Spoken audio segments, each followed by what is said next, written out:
Work commences on that this year.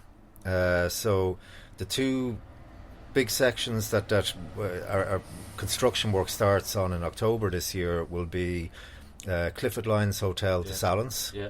And that kind of opens up the Dublin footfall. Yeah. Because people can just pop on the train, head out to Hazel Hatch.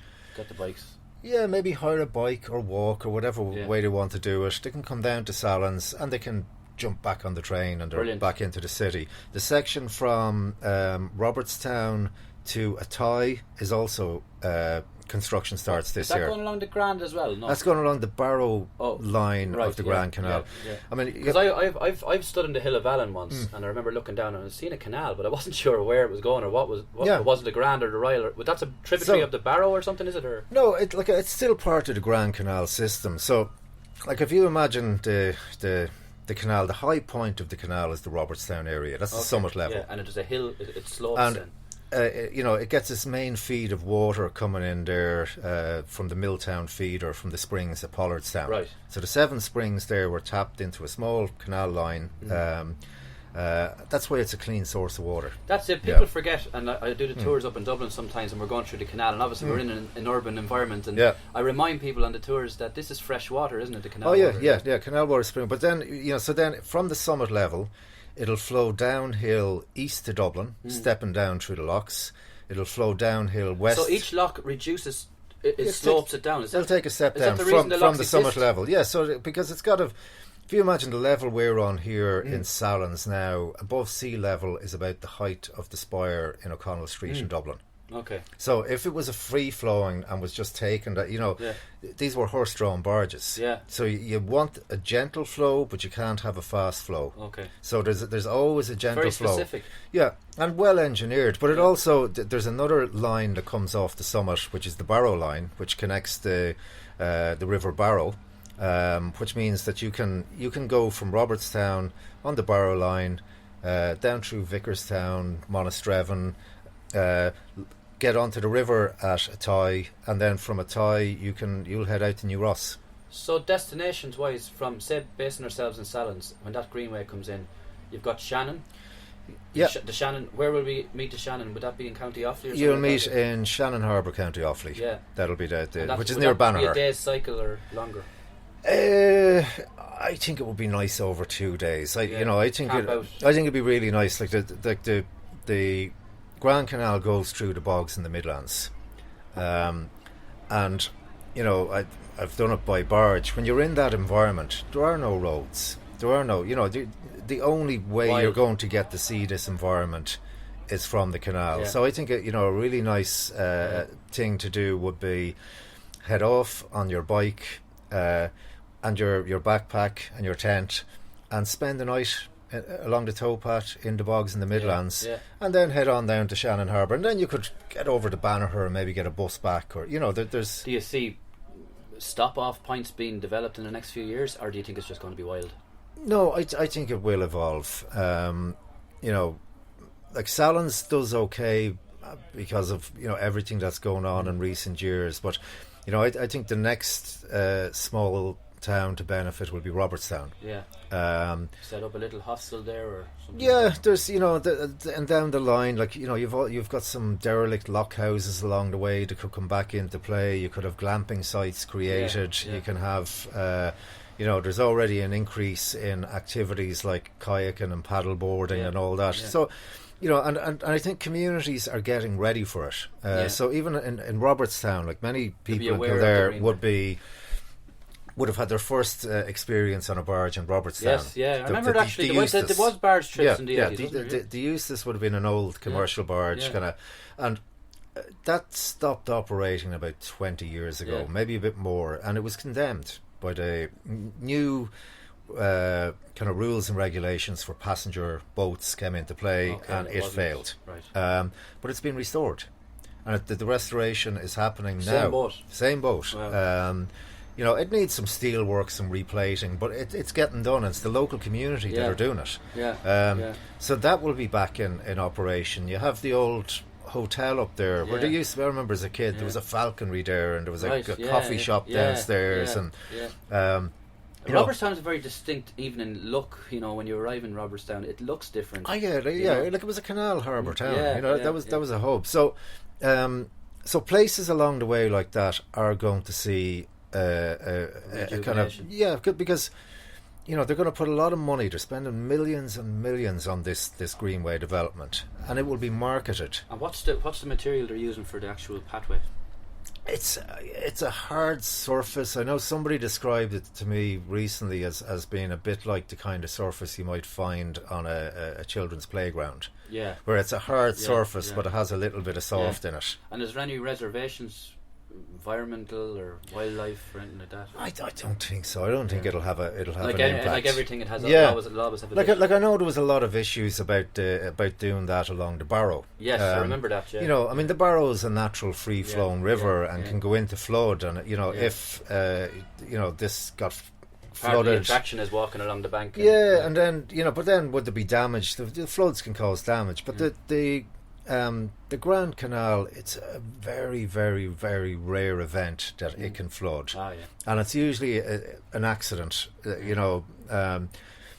It's structured in a way where every individual level has its own character, but it overflows into the next level, and they have ways of managing the water levels, so it very rarely fluctuates.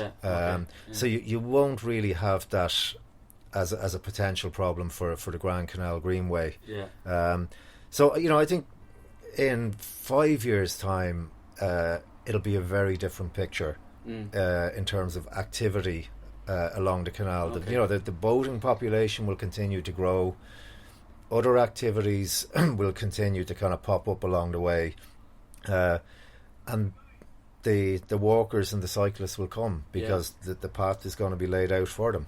Yeah, well, here's to it, and we'll see what happens. But just before we kind of leave it, I'd like to kind of pick a few points along the journey that you usually take from here to Digby Bridge, because I know there'll be people listening who have lived in Kildare all their lives, and some people who have moved in recent times and are curious about certain locations, like the aqueduct, which is pretty phenomenal thing to look at if you don't know what it's about or who built it or anything like that. So the aqueduct, that those of you who are listening, is between Sallins and Digby Bridge. There's an aqueduct where the River Liffey flows underneath the canal. Can you tell me a little bit about it? Well, the aqueduct, it was built in 1783, and at the time, in fact, on the was it built at the same time as the canal was being constructed? Well, the canal was being built in kind of sections along the way. There would have been contractors advanced building locks. Because the surveying was done in the 1750s, so they knew the route, they knew where it was going to go. And the canal had opened to Sallins in 1779. Right. And the very first commercial activity on the Grand Canal was between Sallins and Dublin. Right. Very first, there was a twice weekly passenger service. Hugely involved with Arthur Guinness and the Guinness. The connection was there. But with the aqueduct, if you're standing on top of the aqueduct and you're looking in the Clane direction, the field out there, that was the original line of the canal was going to be coming across that field. Right. And they were going to have a lock down onto the river and a lock back up onto canal, and the barges will be pulled across the river. Right. But then the field's flooded. Right. Because the Liffey's a controlled river now. The Pool of Fuca Dam regulates the flow, but if you look back at the history of it, like you'd have historical events in the 1780s, 90s, where houses in Selbridge were swept away from Liffey floods. So anyway, it flooded. They realised they couldn't build the canal through the floodplain. So it was a Welsh engineer, a man called Richard Evans, who came over, rerouted the canal out of Sallins, picked the elevation at that point, so it got a nice high elevation over the river, built two large wooden boats. That's what he started with. They came down the Liffey. Right. Hard work, like all manual, and then they were anchored down below and used as the platforms to build up. Okay. So it's a 5-arch stone bridge. Right. It's a very solid, imposing structure. It's carrying a huge volume of water over the river. And when it's still working, and it's still working. There's an interesting story of how they sealed the aqueduct, where when they originally built it and let in the water was running out through the stonework. Right. So they tried something else and they filled it, and same thing happened again. And a few lads probably fell No, along. but a technique that they used at the time was they'd drain it out, and then they'd put in a herd of sheep for a few days. And they'd let the sheep do what sheep do naturally, trample it in with their little feet, a little bit of wool mixed in, and that's what sealed the aqueduct. No way. There you go. And that technique was used. That was a herd of sheep in to kind of seal up a section of canal would have been amazing. Would have been kind of common. And then so that allowed them to open it up another stage. It got Robertstown open, and then so it was a big obstacle. The river crossing the river. Getting across the river, yeah, they couldn't get. No boat could get beyond Sallins. Yes. Because in total it took 48 years to build. Right. So from the time they started in Dublin till it opened to the Shannon in 1803, it was 48 years. Wow. And every bit of it dug out by hand. Hand and shovel. Yep. 48 years of generations of people working, because people didn't live very long. Oh yeah, you would have had men. They were called the navvies because they were building the navigation. At its height, there was 2,000 men working for the Grand Canal Company as navvies digging out the canal, and some of them would have spent their entire working life. Working for the Grand Canal Company. Expenses from the then British government, and I'm sure there was periods during the construction during that 48 years where we were like, here, we've had enough. Well, it was the Irish Parliament that funded it, and you'd have and you look back through the historical records where so it was a domestic decision as such. Because it was about trade, and as a commercial enterprise, it never really made money. It had its kind of heyday in the 1820s, 1830s. That's when, there would have been a lot of passenger boats. Then the Grand Canal Company would have built hotels along the way. So you would have had the hotel in Portobello, which is now Portobello College. You had the hotel in Sallins. You had the Robertstown, Tullamore. And then, by the 1830s, rail started to spread out. And that started to have its impact. And then when you got on to the 1840s, you had the famine. And it was a kind of a combination of rail and the famine that, pretty much decimated kind of all cargo and kind of transport on the canals. So during the famine, I don't know if we're branching off, but sure, it's an interesting subject. I always like to talk about this period because it's fascinating. The whole story about the crops being exported. Was the canal used by... It was. And you would have had scenes of a barge heading along the canal through Sallins or wherever, with a full load of grain, and it's heading, either into Dublin or it's heading out kind of, to the Shannon to head out west for export. And you would have had British soldiers guarding. Is that is that connected with Soldiers Island, or is that a different time? Is that 1798? Yes, Soldiers Island. Those who are listening, I think it's interesting for the listeners to hear about these little focal points, because it is on Jer's trip as well.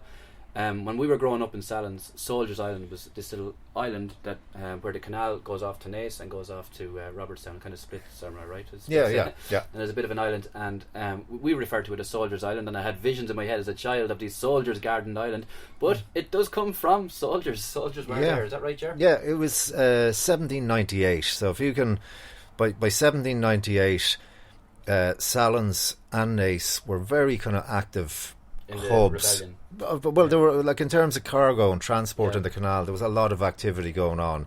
But you also would have had when you go into Naas Harbour, there's another line that goes off from the harbour, which is the Corbally line. Which is not, you can't navigate it anymore because you'd see it there if you were going on the Aldi direction. I mean, basically they built the Naas Newbridge Road over it. So the canal flows, but the Corbally line was also known as the Curragh Harbour. Right. At the end, it was Corbally Harbour, but historically, it was very active back then. So it would have been a lot of the military supplies would have been going in there. Okay, so 1798 rebellion, you would have had rebels plundering the cargo barges. So soldiers. Bridges, is that the kind of activity? Well, if it was going along like the canal, it doesn't take much. The canal's not that wide, So they were a target. So soldiers got stationed on the island to protect the junction. And now it's overgrown with trees and but I would kind of imagine it as just being a bare little triangle of land, maybe a tent and a fire pit, and a few redcoats. Amazing vision, isn't it? And see the rebels had pikes, right? So which is just a pointy stick, really, you know. But the British soldiers had muskets.